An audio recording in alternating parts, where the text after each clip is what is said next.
we worked with companies as clients where each of the senior managers in that company are being coached. Okay. And sometimes you have a few of them being coached by the same people or different people. So of course, there's different folks, different needs, different personality fit. Would you think it's advisable for there to be that diversity of coaching and different inputs, or is it advisable to have the same coach because it'd be confusing messages? Could you speak to that? Like, what strategy would you take? So I've been in both kind of situations. I like the idea, as long as there's the capacity of the coach to handle it, to actually have the same coach for several of the leadership team. And the reason why is because um, if the common purpose is how do we grow this business?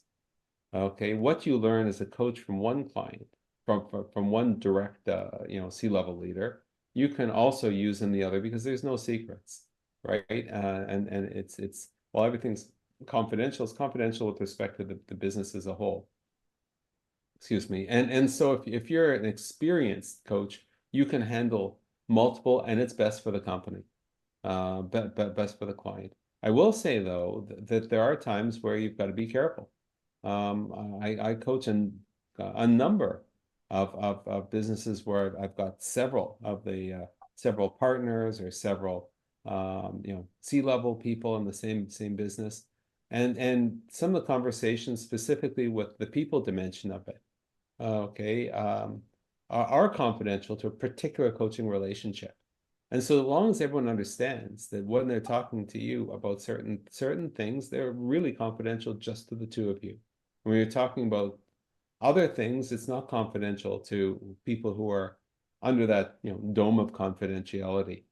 But it's a challenging situation that only a mature coach can really manage. Now, that being said, when the goal is not, for example, business growth, but it's purely just the growth of the individual, sometimes it's better to actually have separate coaches. And the reason why that is because sometimes a coach can say, are you sure this role is best for you? In which case, the client isn't really the company. The client is the individual who's actually there. And therefore the advice that's given is given in that context rather than for the overall company's benefit. I'll also say sometimes individual leaders need different things.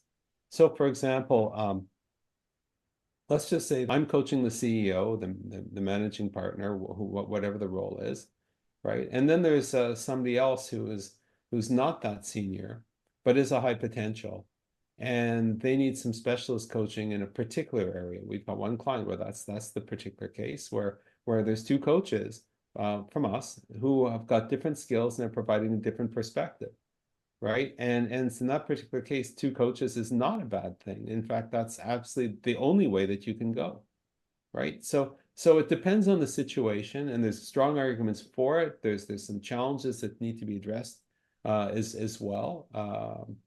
I think one of the more interesting things, particularly,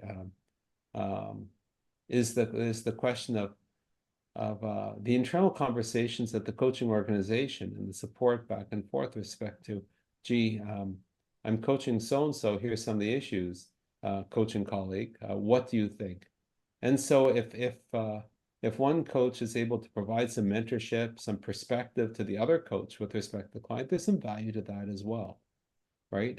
So it's a good question. I just wish more organizations understood the incredible power of having several of their people coached by the same organization, because that way the knowledge and the context can be shared, and it's actually quite synergistic.